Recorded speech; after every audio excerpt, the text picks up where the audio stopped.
Commentaire de Charles Andrew Coates, sur le livre de l'Exode. Chapitres 11 et 12. Livre de l'Exode, chapitre 11.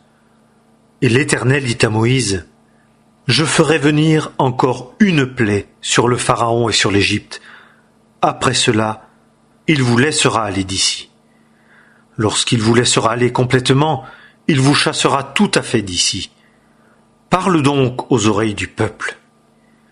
Que chaque homme demande à son voisin et chaque femme à sa voisine des objets d'argent et des objets d'or. » Et l'Éternel fit que le peuple trouva faveur aux yeux des Égyptiens. L'homme Moïse aussi était très grand dans le pays d'Égypte, aux yeux des serviteurs du Pharaon et aux yeux du peuple. Et Moïse dit, « Ainsi dit l'Éternel, sur le minuit je sortirai au milieu de l'Égypte, et tout premier-né dans le pays d'Égypte mourra, depuis le premier-né du Pharaon, qui est assis sur son trône, jusqu'au premier-né de la servante, qui est derrière la meule, et tout premier-né des bêtes. Et il y aura un grand cri dans tout le pays d'Égypte, comme il n'y en a pas eu, et il n'y en aura jamais de semblable. Mais contre tous les fils d'Israël, depuis l'homme jusqu'aux bêtes, pas un chien ne remuera sa langue, afin que vous sachiez que l'Éternel distingue entre les Égyptiens et Israël. Et tous ces tiens serviteurs descendront vers moi et se prosterneront devant moi, disant, « Sors, toi et tout le peuple qui est à tes pieds. » Et après cela je sortirai. Et Moïse sortit d'auprès du Pharaon dans une ardente colère. Et l'Éternel dit à Moïse, « Le Pharaon ne vous écoutera point, afin de multiplier mes miracles dans le pays d'Égypte. » Et Moïse et Aaron firent tous ces miracles devant le Pharaon. Et l'Éternel endurcit le cœur du Pharaon, et il ne laissa point aller de son pays les fils d'Israël. Tout atteignit son point culminant, avec la dernière plaie, la 10e. L'Égypte fut amenée à réaliser qu'elle était sous le jugement de Dieu. Il a frappé l'Égypte en ses premiers-nés. Psaume 136, verset 10. Le premier-né était le meilleur de leur force, les prémices de la vigueur. Psaume 78, verset 51.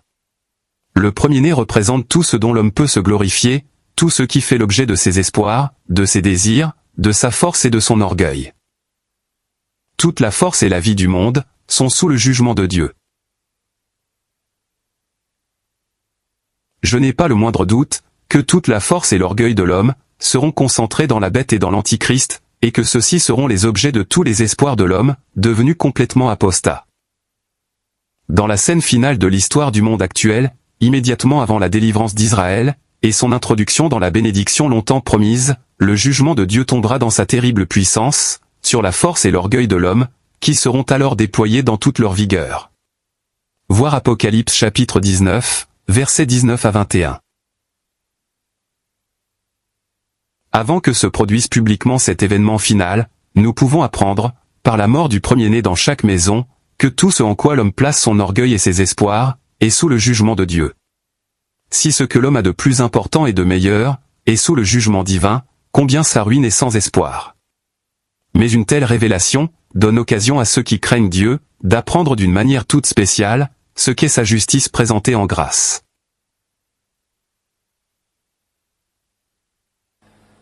Livre de l'Exode, chapitre 12. Et l'Éternel parla à Moïse et à Aaron dans le pays d'Égypte, disant, « Ce mois-ci sera pour vous le commencement des mois. Il sera pour vous le premier des mois de l'année. Parlez à toute l'assemblée d'Israël, disant, « Au 10e jour de ce mois, vous prendrez chacun un agneau par maison de père, un agneau par maison. Et si la maison est trop peu nombreuse pour un agneau, que lui et son voisin le plus rapproché de sa maison le prennent selon le nombre des âmes. Vous compterez pour l'agneau d'après ce que chacun peut manger. Vous aurez un agneau sans défaut, mâle, âgé d'1 an. Vous le prendrez d'entre les moutons ou d'entre les chèvres, et vous le tiendrez en garde jusqu'au 14e jour de ce mois. et toute la congrégation de l'assemblée d'Israël l'égorgera entre les 2 soirs. Et ils prendront de son sang, et en mettront sur les 2 poteaux, et sur le linteau de la porte, aux maisons dans lesquelles ils le mangeront, et ils en mangeront la chair cette nuit-là. Ils la mangeront rôtie au feu, avec des pains sans levain et des herbes amères. Vous n'en mangerez pas qui soit à demi cuit, ou qui ait été cuit dans l'eau, mais rôti au feu, la tête et les jambes et l'intérieur. Et vous n'en laisserez rien de reste jusqu'au matin. Et ce qui en resterait jusqu'au matin, vous le brûlerez au feu. Et vous le mangerez ainsi, vos reins sains, vos sandales à vos pieds, et votre bâton en votre main. Et vous le mangerez à la hâte. C'est la Pâque de l'Éternel. Et je passerai par le pays d'Égypte cette nuit-là, et je frapperai tout premier-né dans le pays d'Égypte, depuis l'homme jusqu'aux bêtes, et j'exercerai des jugements sur tous les dieux de l'Égypte. Je suis l'Éternel. Et le sang vous sera pour signe sur les maisons où vous serez. Et je verrai le sang, et je passerai par-dessus vous. Et il n'y aura point de plaie à destruction au milieu de vous, quand je frapperai le pays d'Égypte. Et ce jour-là vous sera en mémorial, et vous le célébrerez comme une fête à l'Éternel. Vous le célébrerez en vos générations comme un statut perpétuel. Pendant 7 jours, vous mangerez des pains sans levain. Dès le premier jour, vous ôterez le levain de vos maisons, car quiconque mangera du pain levé, du premier jour au 7e jour, cette âme-là sera retranchée d'Israël. Et le premier jour, vous aurez une sainte convocation, et le 7e jour, une sainte convocation. Il ne se fera aucune œuvre en ces jours-là. Seulement ce que chacun mangera, cela seul se fera par vous. Et vous garderez la fête des pains sans levain, car en ce même jour j'ai fait sortir vos armées du pays d'Égypte. Et vous garderez ce jour-là en vos générations comme un statut perpétuel. Le premier mois, le 14e jour du mois, au soir, vous mangerez des pains sans levain jusqu'au 21e jour du mois, au soir. Pendant 7 jours, il ne se trouvera point de levain dans vos maisons, car quiconque mangera de ce qui est levé, cette âme-là sera retranchée de l'assemblée d'Israël, étranger ou israélite de naissance. Vous ne mangerez rien de levé, dans toutes vos habitations vous mangerez des pains sans levain. Et Moïse appela tous les anciens d'Israël et leur dit, Tirez à part et prenez du menu bétail selon vos familles et égorgez la Pâque. Et vous prendrez un bouquet d'hysope, et vous le tremperez dans le sang qui sera dans le bassin, et du sang qui sera dans le bassin, vous aspergerez le linteau et les 2 poteaux, et nul d'entre vous ne sortira de la porte de sa maison jusqu'au matin. Car l'Éternel passera pour frapper les Égyptiens, et il verra le sang sur le linteau et sur les 2 poteaux, et l'Éternel passera par-dessus la porte, et ne permettra pas aux destructeurs d'entrer dans vos maisons pour frapper. Et vous garderez cela comme un statut pour toi et pour tes enfants à toujours. Et lorsque vous serez entrés dans le pays que l'Éternel vous donnera, comme il l'a dit, il arrivera que vous garderez ce service. Et quand vos enfants vous diront « Que signifie pour vous ce service ?» Il arrivera que vous direz « C'est le sacrifice de la Pâque à l'Éternel qui passa par-dessus les maisons des fils d'Israël en Égypte, lorsqu'il frappa les Égyptiens et qu'il préserva nos maisons. » La Pâque est une institution si importante, que l'on voudrait en réaliser toute la signification, et saisir la portée de tout ce qui s'y rapporte. Elle présente Christ et sa mort, comme le seul terrain, sur lequel grâce au sacrifice, Dieu pouvait accomplir sa promesse, et donner suite à son alliance, afin de faire sortir son peuple, pour le servir dans la liberté. C'est par la rédemption, que toute l'assemblée des enfants d'Israël, doit apprendre ce qu'est la justice de Dieu en leur faveur. Car on ne pourrait dire qu'Israël était moralement supérieur aux Égyptiens, ni que naturellement, il pouvait se présenter devant un juste jugement, pas plus que les Égyptiens. Nous avons à apprendre qu'il n'y a qu'un seul terrain sur lequel Dieu puisse avoir un peuple délivré de l'Égypte, pour le servir, et pour hériter du pays de son propos.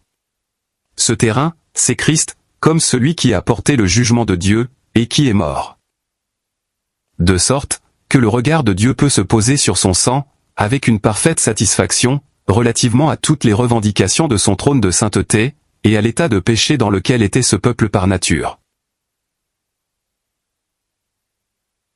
Si Dieu doit avoir un peuple pour lui-même, il faut que ce soit, non seulement d'une manière telle, que soit reconnue la réalité de l'état, dans lequel ce peuple se trouvait par le péché, mais également d'une manière aussi, qui réponde à cet état, et qui ait pour effet de justifier Dieu dans tous ses attributs, tout en introduisant la grâce et la bénédiction, qui le glorifient comme Rédempteur et Dieu Sauveur. Nous avons été en rapport avec le monde, qui est sous le jugement. Nous en faisions partie dans notre état naturel. Nous avons à apprendre comment la grâce a pu nous atteindre, et comment la justice divine a pu être manifestée en notre faveur, comment aussi Dieu a pu nous prendre comme peuple racheté, pour que nous apprenions tout ce qu'il est pour nous en grâce. Tout repose sur Christ et sur sa mort. Christ est maintenant accessible à tous les hommes. Chacun, s'il le veut, peut être un Israélite. Ce chapitre prévoit que l'étranger puisse célébrer la Pâque avec le peuple de Dieu, s'il le désire. Toutefois, il doit venir avec de la réalité dans le cœur, et il faut qu'il accepte la circoncision, qui est en figure, l'absence de confiance en la chair. Genèse chapitre 17, et Philippiens chapitre 3, verset 3. De sorte que confessant la réalité de son état, comme pécheur perdu, il puisse se prévaloir de la justice de Dieu, manifestée aux hommes en grâce. Dans le livre de l'Exode, nous trouvons 2 années distinctes. La première commence avec la Pâque, et la seconde avec l'édification du tabernacle. La première année, nous apprenons ce que Dieu est pour nous en grâce, et ce que sont toute sa gloire et sa bénédiction, comme Rédempteur et Dieu Sauveur. La seconde année, nous apprenons ce que c'est que d'être pour Dieu, comme identifié avec le tabernacle du témoignage. Il est à remarquer qu'en Exode chapitre 12, versets 3 et 6, nous trouvons mentionné pour la première fois toute l'assemblée d'Israël, et toute la congrégation de l'assemblée d'Israël, ce qui suggère la pensée d'un peuple sorti du monde, pour être l'assemblée de Dieu. Nous apprenons aussi dans ce chapitre 12, que l'assemblée d'Israël était composée de maisons, et c'est ainsi qu'est formée l'assemblée de Dieu. Et nous avons en Actes chapitre 15, verset 14, la présentation la plus simple, de la vérité touchant l'assemblée dans le Nouveau Testament. Dieu a premièrement visité les nations, pour en tirer un peuple pour son nom. La pensée de Dieu est que sa délivrance soit connue dans les maisons, et non pas seulement des individus. C'est là un élément important, dans la pensée et dans les voies de Dieu, qui révèle les pensées de son cœur. C'est une chose bénie de penser, aux milliers de maisons, où Christ est actuellement connu comme l'agneau de la Pâque. Il est bien vrai, que Christ est accessible à chacun individuellement, et que chacun, même dans une maison chrétienne, doit avoir la foi pour être préservé du jugement de Dieu. Mais le type parle clairement, de bénédiction pour la maison, un agneau par maison. Verset 3. Et il est bon que nous le considérions, tel qu'il est présenté. Dieu a donné au type, ce trait caractéristique de la maison, et nous n'aurions rien à gagner, à vouloir le méconnaître. Si nous en faisons trop une question individuelle, nous risquons de perdre la douce pensée de Dieu, que dans un très grand nombre de maisons, Christ soit connu, que l'on s'y nourrisse de lui, et qu'on y soit abrité du jugement par son sang. C'est le principe que nous trouvons en Actes chapitre 16, verset 31. Tu seras sauvé, toi et ta maison. Toutes les références au sujet de la maison, qui sont faites dans l'Ancien Testament, comme dans le Nouveau, et tout l'enseignement relatif à la maison, montrent quelle place importante elle a, dans la pensée de Dieu. Pour tous les fils d'Israël, il y eut de la lumière dans leurs habitations. Exode chapitre 10, verset 23.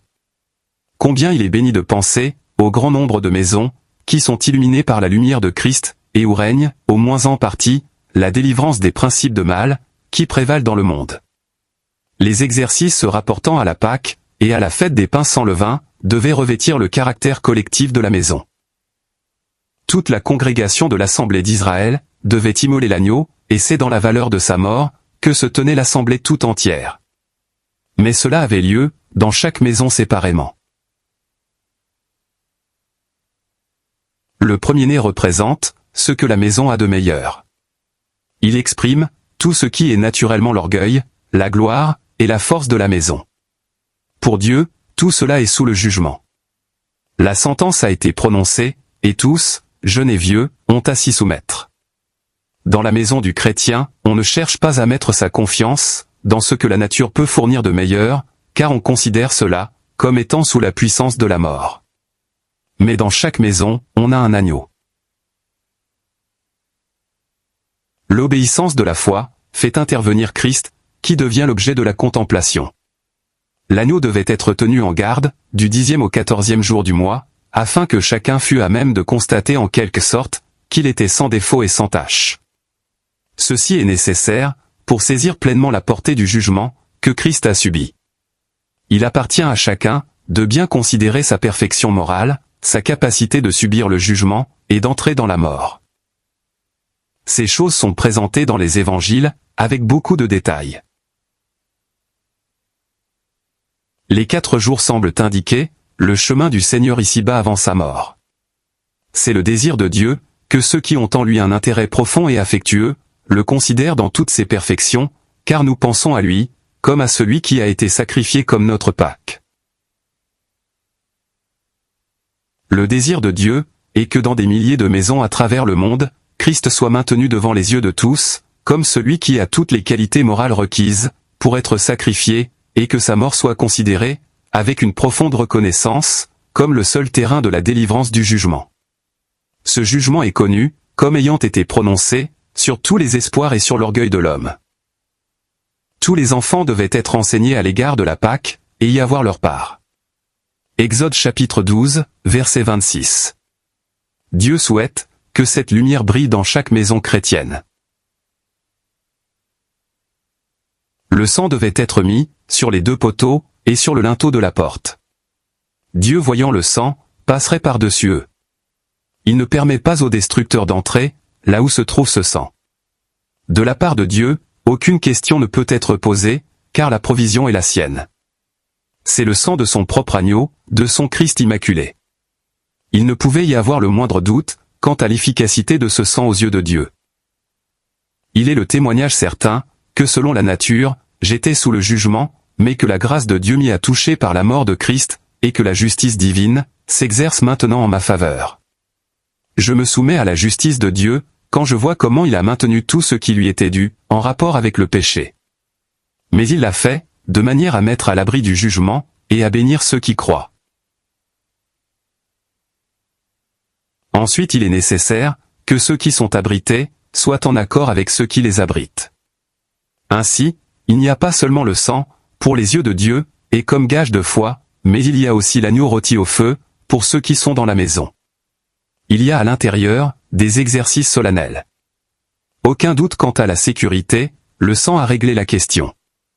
Mais le jugement est imminent, et on éprouve qu'il est justement dû. Dieu soit béni, le jugement a été porté entièrement par celui qui s'y est soumis en grâce, et qui devient la nourriture de ceux qui sont abrités dans la maison. Les affections de tous se nourrissent de celui qui par amour souffrant a porté le jugement. Combien les cœurs de ceux qui mangent véritablement la Pâque doivent être profondément affectés. De plus, le type ne parle pas seulement de personnes, ainsi nourries individuellement, mais de familles. C'est dans la mesure qu'ils saisissent la pensée de l'amour, qui a permis à Christ de subir le jugement qui leur était dû, qu'ils sont mis en accord avec ce saint jugement. C'est par la mort de Christ que nous pouvons avoir le sentiment profond du fait que tout ce qui est lié au monde et à sa vie est sous le jugement aux yeux de Dieu. Mais la Pâque est la sainte base, sur laquelle peuvent trouver leur accomplissement toutes les pensées de Dieu en grâce envers les hommes, et tous ses desseins de bénédiction et de gloire à l'égard de son peuple.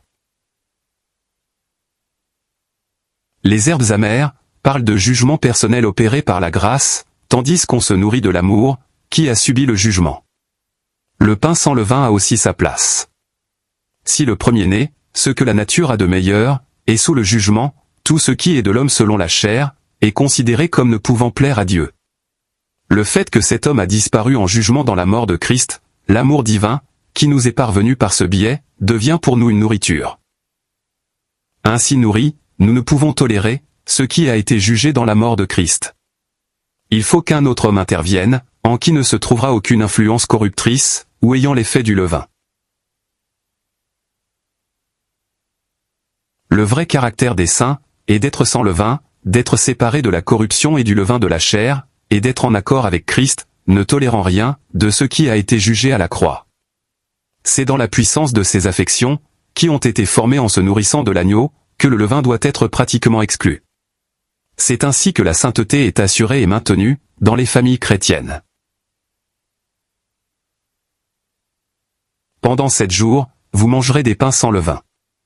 Dès le premier jour, vous ôterez le levain de vos maisons, car quiconque mangera du pain levé, du premier jour au 7e jour, cette âme-là sera retranchée d'Israël. Pendant 7 jours, il ne se trouvera point de levain dans vos maisons. Dans toutes vos habitations, vous mangerez des pains sans levain. Exode chapitre 12, versets 15 à 20. La fête des pains sans levain venait immédiatement après la Pâque. Les deux sont en effet réunis dans le Nouveau Testament. Il est dit, au premier verset du chapitre 22 de l'évangile de Luc, la fête des pains sans levain, qui est appelée la Pâque. Elle typifie la période entière de notre vie ici-bas comme saints. Ôtez le vieux levain, afin que vous soyez une nouvelle pâte, comme vous êtes sans levain. Car aussi notre Pâque, Christ, a été sacrifié. C'est pourquoi, célébrons la fête, non avec du vieux levain, ni avec un levain de malice et de méchanceté, mais avec des pains sans levain de sincérité et de vérité. 1 Corinthiens chapitre 5, versets 7 à 8. Le vieux levain est un reste de notre histoire première. C'est cette sorte d'activité charnelle qui appartenait au jour d'avant notre conversion. Le levain de malice et de méchanceté, c'est la chair dans ses mauvaises pensées à l'égard des autres, ou son désir d'attirer du mal sur eux. Cette sorte de levain se revêt souvent d'une forme religieuse. Matthieu chapitre 22, verset 18, et Luc chapitre 11, verset 39. Les pains sans levain de sincérité et de vérité ne se trouvent qu'auprès de ceux qui ont mangé la Pâque. Sans doute avons-nous tous éprouvé qu'être sincère et vrai constitue un exercice assez difficile. Si les croyants étaient réellement exercés, afin d'être entièrement ce qu'ils voudraient paraître, cela conduirait à de merveilleux résultats. Nous sommes en danger d'entretenir les apparences, comme on fait dans le monde, sans que la réalité corresponde avec ces apparences. Mais alors, ce n'est nullement garder la fête des pains sans levain. Il en est tout autrement, lorsque Christ est vraiment placé devant le cœur, et que l'on s'est nourri de l'amour, qui lui a permis de subir le jugement. Nous avons alors les vraies conditions qui établissent la communion, et nous pouvons être en contact vital, les uns avec les autres. Garder la fête, loin d'être une simple forme, c'est aller jusqu'à la racine des choses, et ôter tout ce qui pourrait être une entrave à la communion, et au progrès spirituel. C'est une chose importante. Les maisons chrétiennes devraient être marquées par la séparation du monde, et non par quelque chose qui s'en rapproche le plus possible. Il serait agréable au monde d'être recherché des chrétiens, de voir ceux-ci adopter ses habitudes et ses manières.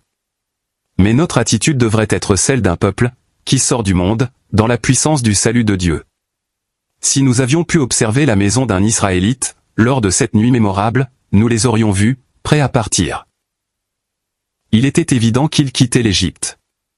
Si tel est le type, il nous convient de veiller à ce que des traits semblables nous caractérisent. Et vous n'en laisserez rien de reste jusqu'au matin. Et ce qui en resterait jusqu'au matin, vous le brûlerez au feu. Verset 10. Manger l'agneau ne devait pas être séparé du sacrifice. Le manger le jour suivant eût été le dissocier de la portée de sa mort, et du fait qu'il était rôti au feu. Il ne faut pas que le sens de ce que furent en réalité sa mort, et le jugement qu'il a subi, soit affaibli dans l'âme. Les Corinthiens sans doute parlaient de la mort du Seigneur, mais ils en avaient perdu la vraie signification. Même la scène était devenue la leur, et n'était pas celle du Seigneur. 1 Corinthiens chapitre 11, verset 20. Ils avaient pour ainsi dire, laissé les choses pour un autre jour, et affaibli leur sainte association, et leur portée. Ce qu'ils faisaient, n'était plus lié d'une manière vivante avec Christ et son sacrifice, et ils ne le faisaient pas non plus, avec la conscience d'être moralement près de ce précieux sacrifice. Les choses avaient perdu leur saint caractère, et lorsqu'il en est ainsi, elles ne peuvent être une occasion de communion. Elles deviennent plutôt un sujet de jugement. Si les saints gardaient dans leur maison la Pâque et la fête des pains sans levain, il n'y aurait aucun empêchement à la communion. Et les saints seraient dans un état convenable et heureux, pour se réunir en assemblée, ainsi que pour être occupés des exercices et des privilèges de l'assemblée. Si dans les maisons des saints, l'état de choses ne correspond pas à ce qui convient à Dieu, il en sera de même dans l'assemblée. C'est dans la maison que se trouve le fondement moral des choses. Nous voyons ce principe en 1 Timothée chapitre 3, versets 4 à 5, et au verset 12. Par exemple, je pense que si un frère ne priait pas avec sa femme et ses enfants, il ne serait guère qualifié pour prier avec ses frères. Combien tout ceci est attrayant, dans sa beauté morale et sa perfection. Dieu illumine les maisons de son peuple, et leur donne Christ comme Pâque. Il leur permet ainsi, de se nourrir de lui, comme de celui qui en amour, a subi pour eux le jugement divin. Et dans l'appréciation et l'appropriation de Christ, Dieu forme leurs pensées et leurs affections, avec un caractère tout nouveau, afin qu'ils soient moralement, libérés des effets du levain de la chair, étant pratiquement dans la vie de Christ. Tout cœur que Dieu a touché, trouve plaisir à contempler ces choses. C'est ainsi que Dieu travaille en grâce, en vue de délivrer ses saints et leurs maisons, du monde qui est sous son jugement. Chérissons la pensée divine. Qu'il y ait non seulement des personnes sauvées individuellement, mais aussi des maisons, marquées par la connaissance de Christ, où sont connues la signification et la valeur de sa mort, et où l'on se nourrit de lui. C'est ainsi que comme résultat, les siens sont libérés de tout ce qui est du levain aux yeux de Dieu, par de saints exercices de leurs affections. Il est très important que nous ayons devant nous, ce caractère de bénédiction de la maison, dans un jour où le monde s'efforce plus que jamais, de ravir et de retenir les enfants des chrétiens. Le Pharaon dit, que l'Éternel soit ainsi avec vous, comme je vous laisserai aller avec vos petits-enfants. Il n'en sera pas ainsi. Allez donc, vous les hommes faits, et servez l'Éternel. Exode chapitre 10, versets 10 à 11. Mais Jochébed, typique d'une mère en Israël, vit que son fils Moïse était beau. Exode chapitre 2, verset 2. Si l'un des parents est croyant, les enfants sont saints. Et s'il en est ainsi, ils sont trop beaux dans l'estimation de la foi, pour occuper la meilleure place que le monde pourrait leur donner. Ils doivent être gardés pour Dieu, dans la lumière de Christ, et en séparation du monde. Leur intérêt dans les choses divines, doit être cultivé et encouragé, et il doit être répondu à leurs questions. Exode chapitre 12, verset 26. J'ai entendu un frère dire, que rien de ce qu'il entendait aux réunions, ne lui donnait à réfléchir autant, que les questions que lui posait son jeune fils. Dieu ne manque pas de répondre à la fois.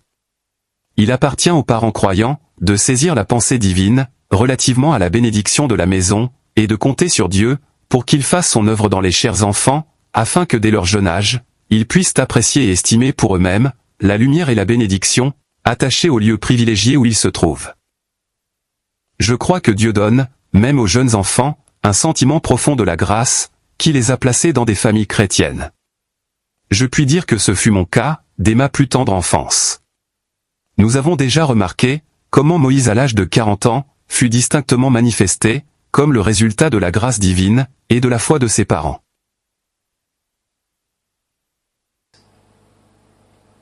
Et le peuple s'inclina, et ils se prosternèrent. Et les fils d'Israël s'en allèrent, et firent comme l'Éternel l'avait commandé à Moïse et à Aaron, ils firent ainsi.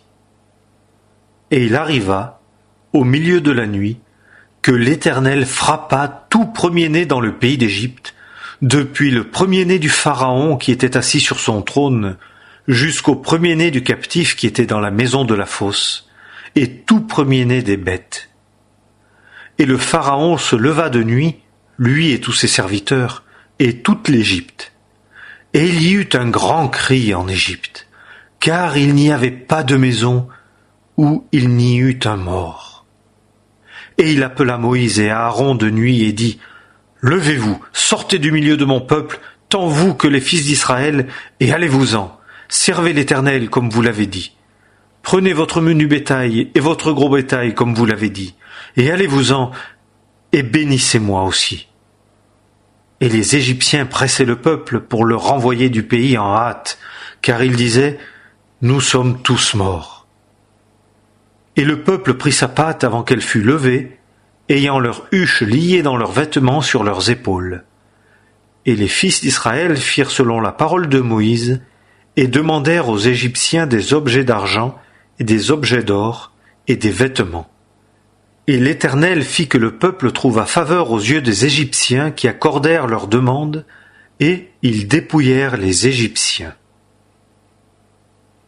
Et les fils d'Israël partirent de Ramsès pour Sukkot, environ 600 000 hommes de pied, les hommes faits sans les petits-enfants. Et aussi un grand amas de gens monta avec eux, et du menu et du gros bétail, des troupeaux en très grand nombre. Et ils cuisirent en gâteau sans levain la pâte qu'ils avaient emportée d'Égypte, car elle n'avait pas levé, parce qu'ils avaient été chassés d'Égypte et n'avaient pu tarder. Ils ne s'étaient pas fait non plus de provisions. Et l'habitation des fils d'Israël qui avaient habité en Égypte fut de 430 ans. Et il arriva, au bout de 430 ans, il arriva en ce même jour que toutes les armées de l'Éternel sortirent du pays d'Égypte. C'est une nuit à garder pour l'Éternel, parce qu'il les a fait sortir du pays d'Égypte. Cette nuit-là est à garder pour l'Éternel par tous les fils d'Israël en leur génération. Et l'Éternel dit à Moïse et à Aaron, « C'est ici le statut de la Pâque. Aucun étranger n'en mangera. Mais tout esclave, homme acheté à prix d'argent, tu le circoncieras. Alors il en mangera. L'habitant et l'homme à gage n'en mangeront point. Elle sera mangée dans une même maison. Tu n'emporteras point de sa chair hors de la maison, et vous n'en casserez pas un os. Toute l'assemblée d'Israël la fera. Et si un étranger séjourne chez toi et veut faire la Pâque à l'Éternel, que tout mâle qui est à lui soit circoncis, et alors il s'approchera pour la faire, et sera comme l'Israélite de naissance. Mais aucun incirconcis n'en mangera. Il y aura une même loi pour l'Israélite de naissance et pour l'étranger qui séjourne parmi vous. Et tous les fils d'Israël firent comme l'Éternel l'avait commandé à Moïse et à Aaron. Ils firent ainsi. Et il arriva en ce même jour que l'Éternel fit sortir les fils d'Israël du pays d'Égypte selon leurs armées.